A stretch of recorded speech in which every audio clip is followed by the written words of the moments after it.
Pemirsa, Bank Indonesia menahan suku bunga acuannya di level 4,75% pada rapat Dewan Gubernur Bank Indonesia bulan Oktober 2025. Keputusan tersebut diambil di tengah ketidakpastian global yang masih tinggi dengan pertimbangan inflasi yang tetap terkendali dan nilai tukar rupiah yang stabil. Meski suku bunga acuan tak berubah, Bank Indonesia menegaskan arah kebijakan makro-prudensial tetap pro-growth, mendorong penurunan suku bunga kredit, memperluas likuiditas dan memperkuat pembayaran sektoril. Lalu seberapa kuat ketahanan sektor keuangan nasional menghadapi tekanan global? Lalu bagaimana efektivitas kebijakan makroprudensial Bank Indonesia untuk mempercepat pertumbuhan kredit perbankan? Dan selengkapnya kita akan membahas bersama dengan Asisten Gubernur sekaligus Kepala Departemen Kebijakan Makroprudensial Bank Indonesia, Bapak Solikin M. Juhro. Selamat pagi Pak Solikin. Sejauh ini bagaimana penilaian Bank Indonesia terhadap ketahanan sektor keuangan domestik, ini terutama perbankan Pak, terhadap dampak dinamika ekonomi baik global dan juga domestik sejauh ini? Ya, para kawan di rumah, dimanapun berada, terima kasih. First of all, Mbak Jessica, kalau kita lihat, kita menakar ketidakpastian global yang saat ini sedang memang sangat tinggi-tingginya, baik ekonomi maupun geopolitik. Ya. Tidak pernah ya dalam beberapa waktu terakhir ini itu mereka simultan itu, baik secara ekonomi maupun geopolitik itu sangat tinggi. Indeks ketidakpastian seperti apa VIX ya, kemudian juga kita lihat dari global trade uncertainty maupun juga policy uncertainty level global itu sangat tinggi. Nah, ini tentunya akan berdampak kepada pertumbuhan ekonomi dan juga stabilitas di dalam negeri. So, isu stabilitas dan pertumbuhan ekonomi ini sama-sama pentingnya dan harus diperhatikan. Nah, kita bersyukur dari sisi ketahanan sektor keuangan domestik ini, terutamanya perbankan, ini tetap kuat. Kalau kita lihat dari sisi permodalannya juga terjaga pada level tinggi ya. Kita lihat CAR-nya masih di atas 26%, kita lihat juga dari sisi likuiditas perbankan itu juga tetap memadai, ya, juga maupun dari sisi risiko kredit ini juga masih terkelola dengan baik dengan NPL yang masih di bawah 5%. Nah, yang penting itu kita juga melakukan stress test gitu ya.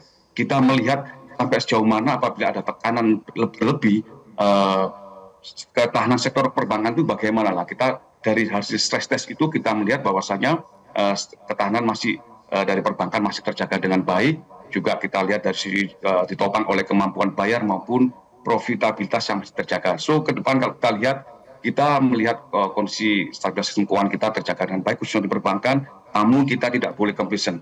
Kita harus tetap melihat atau memitigasi potensi-potensi yang ada risikonya, dan kita terus memperkuat kebijakan bersama Komite Stabilitas Sistem Keuangan untuk memitigasi berbagai potensi risiko yang muncul. Demikian Mbak Jessica. Baik, terjaga dengan baik. Lalu bagaimana dengan efektivitas dan juga dampak kebijakan makroprudensial yang sudah ditetapkan oleh Bank Indonesia, Pak? Terutama ini untuk mendorong pertumbuhan ekonomi lewat kredit dan juga pembiayaan dari perbankan.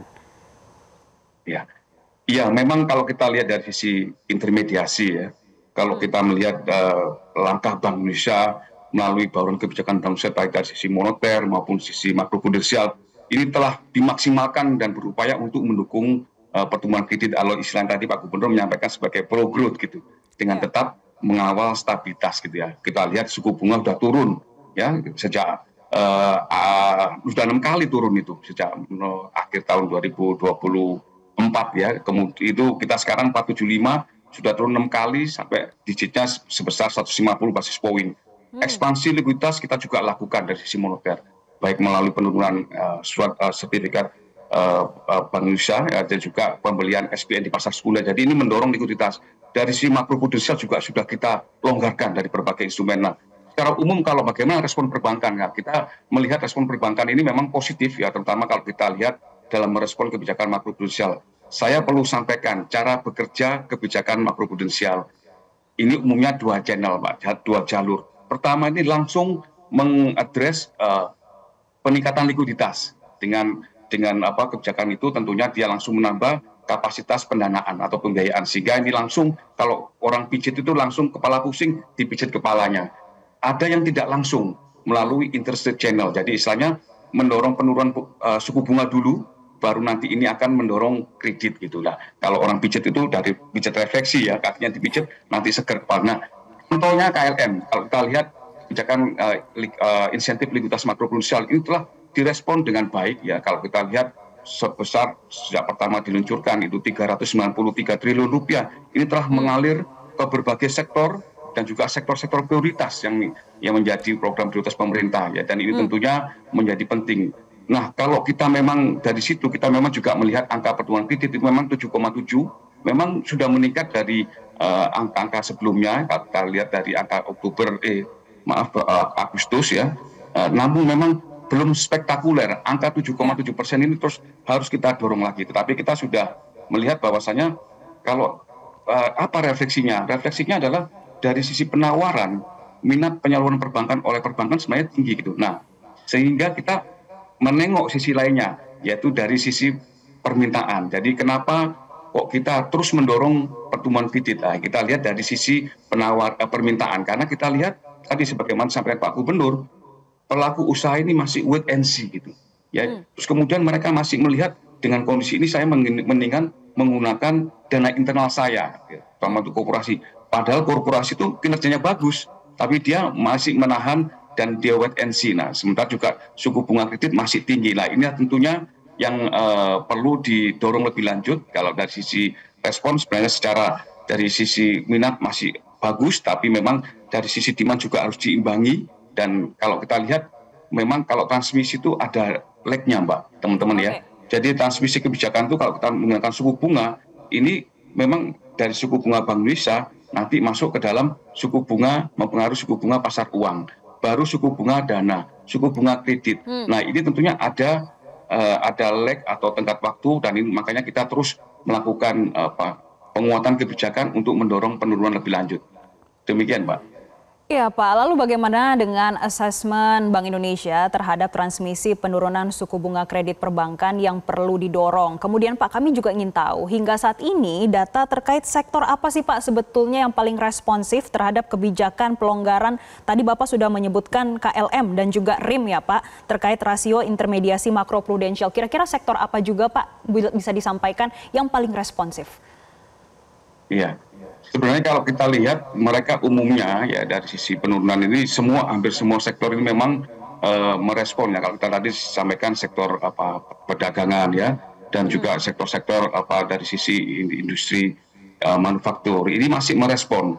Memang kembali lagi tadi beberapa ini memang masih ada konteks dari demand-nya, mereka masih wait and see. Nah, memang kalau kita lihat Mbak ya, tadi saya sampaikan penurunan itu sudah cukup besar tadi. Kalau kita lihat suku bunga pasar uang juga sudah turun ya. Kalau tadi kita sampaikan suku bunga BI rate itu turun sudah 150 basis poin. Nah, suku bunga di pasar uang itu sudah sekitar 200 basis poin. Jadi mereka sudah baik Indomia, SRBI maupun SBN sudah menurunkan penurunan. Nah, memang yang menjadi PR ini adalah suku bunga kredit gitu. Kalau kita lihat, memang kalau kita lihat dari sisi kredit Mbak, suku bunga itu kan memang ada komponennya. Struktur suku bunga itu memang ada komponennya. Jadi kalau kita lihat bisa dari sisi cost of fund-nya ya, dari mana dana itu diambil, kemudian juga ada premi risiko maupun margin keuntungan, maupun juga ada overhead OHP-nya gitu ya. Nah, ini yang tentu kita perlu langkah-langkah yang memang mengadres tadi sisi-sisi kemana sektor-sektor yang harus didukung tadi. Umumnya sektor-sektor semua cukup bisa merespon, namun memang tadi sisi demand-nya tadi memang masih perlu didorong ya dari sisi untuk membangkitkan minat usaha, confidence lah, disitulah. Kenapa nanti kita bicara inovasi kebijakan KLM atau kebijakan insentif likuiditas makroprudensial ini mengadres dua-duanya, baik dari sisi pembiayaan atau lendingnya ya yang langsung, maupun dari sisi jalur suku bunga yang memang ini tentunya memberikan mana bank yang memang memiliki respon yang pricing yang cepat, yang bagus, ini diberikan insentif juga. Selain nanti sektor-sektornya yang ditingkatkan dari 5% menjadi 5,5%. Nah, tadi saya katakan isu suku bunga ini memang juga menyangkut struktur gitu. Nah, sehingga memang Bank Indonesia ya harus berkoordinasi dengan pemerintah untuk mendorong penurunan suku bunga melalui perbaikan strukturnya. Dan juga kita juga melakukan penguatan publikasi assessment terkait transparansi suku bunga. Lah, ini semuanya adalah supaya nanti bank-bank ini atau sektor-sektor ini bisa responsif gitu, responsif di dalam terhadap perubahan suku bunga kebijakan, dan tentunya ini akan mendorong kegiatan ekonomi secara lebih luas. Demikian, Baik, Pak Solikin, artinya kita ke depannya tetap bagaimana menjaga keseimbangan antara pertumbuhan ekonomi dan juga stabilitas sistem keuangan. Tentunya ini diperlukan kolaborasi, baik dari sisi fiskal dan juga moneter. Tapi kita akan bahas usai jeda berikut ini. Pemirsa, tetaplah bersama kami dalam Zona Bisnis.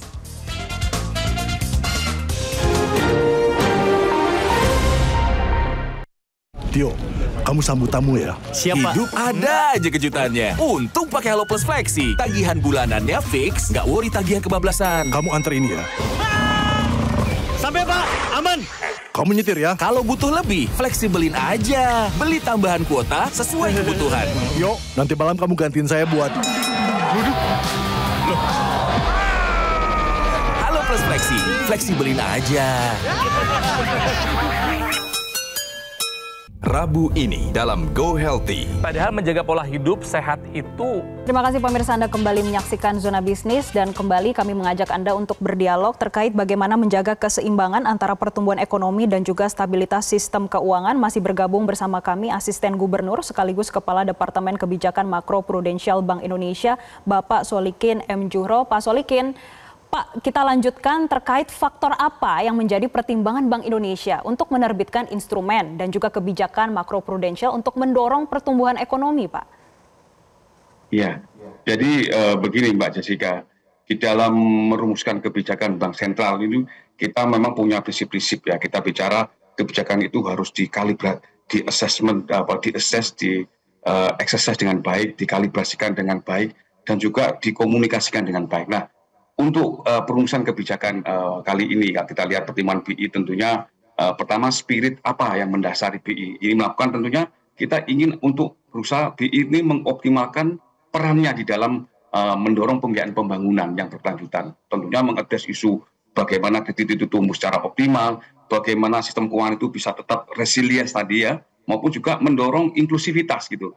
Nah, stans itu tentunya sesuai dengan kebutuhan perekonomian. Jadi kalau kita ekonominya perlu dia didorong ya, misalkan kalau siklusnya ekonomi itu masih di dalam atau di bawah tren jangka panjangnya, maka dia harus didorong. Ya, jadi itu.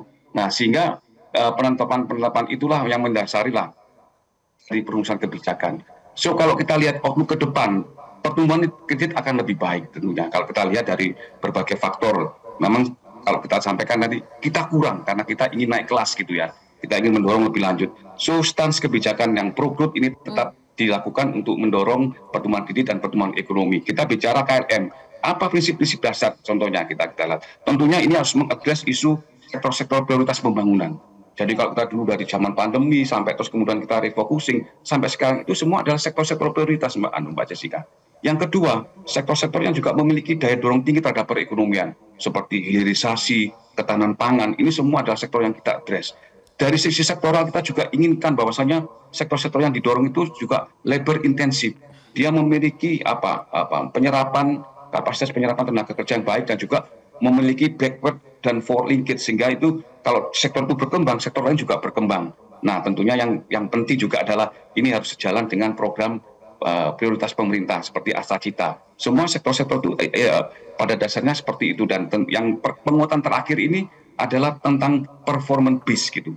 Kita ingin bank-bank itu juga memiliki komitmen yang sama di dalam mendorong pertumbuhan. Jadi itu prinsip-prinsip Pak, spirit prinsip yang kita pegang ya, agar itu kebijakan itu well calibrated, well coordinated, and well communicated seperti itu. Prinsipnya seperti itu. Oke, Pak, lalu bagaimana sinergi? Ini baik dari sisi kebijakan dan juga instrumen makroprudensial dengan kebijakan fiskal pemerintah, karena kan moneter juga harus berbarengan dengan fiskal, Pak. Iya. Jadi Mbak Jessica, mengawal pertumbuhan ya dan juga kesejahteraan masyarakat itu tidak bisa dikerjakan sendiri oleh bangsa. Dan selama ini BI juga tidak bekerja sendiri gitu. Kita melakukan sinergi kebijakan fiskal dan makroprudensial misalkan, kita juga melakukan penguatan sistem keuangan ini bersama KSSK gitu. Kalau kita contohkan ya, yang konkret ini adalah KLM ya, kait dengan kebijakan insentif likuiditas makroprudensial, kita juga memberikan kepada sektor-sektor yang menjadi prioritas pembangunan oleh pemerintah.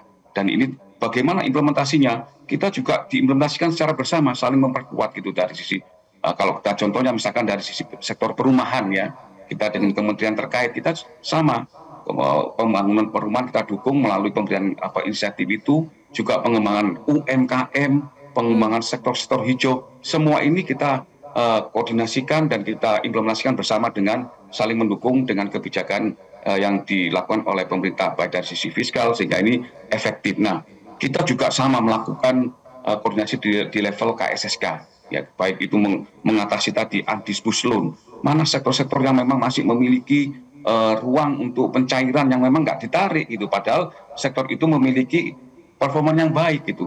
Belum lagi nanti kenapa kok suku bunga ini kok masih tinggi, special rate ada, ya kok berarti bank-bank masih memberikan special rate yang tinggi.